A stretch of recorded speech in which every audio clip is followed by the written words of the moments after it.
તન પગ દુખતા તને તો મનસુખ તને પગ દબાઈ દઉં. ખાવાનું શું છે? તમારે શું ખાવું છે? ચાન ભાખરી કર. ચા ભાખરી નહીં થાય. તો શું થાય? કઢી રોટલા.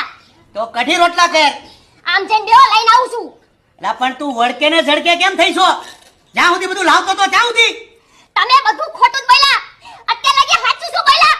અંધારામાં રાખી મને અત્યારે લગી. અરે રાજકોટમાં તને રોશનીમાં રાખી છે જાનું, આમ કેમ બોલ છો? શું રોશનીમાં રાખી? રાજકોટમાં 1.5 કરોડના ફ્લેટ અપાવે, 70 દુકાન અપાવે, સોનું અપાવે, આ અપાવે, તે અપાવે. શું અપાવ્યું અત્યારે લગી? એટલે આ માતાજીની દયા હશે તો થાહે બધું. શું થાય? થાહે કાંઈક. શું થાય પણ? તું છાની મુની ચા ભાખરી બનાય. ચા ભાખરી નહીં થાય, કઢી રોટલા થાય કીધું ને. તો કઢી રોટલા કર, પણ કર. ચાલ હવે. એટલે આ સરપંચ જોહે ગામના હું ભૂંડો લાગે પગે લાગુ.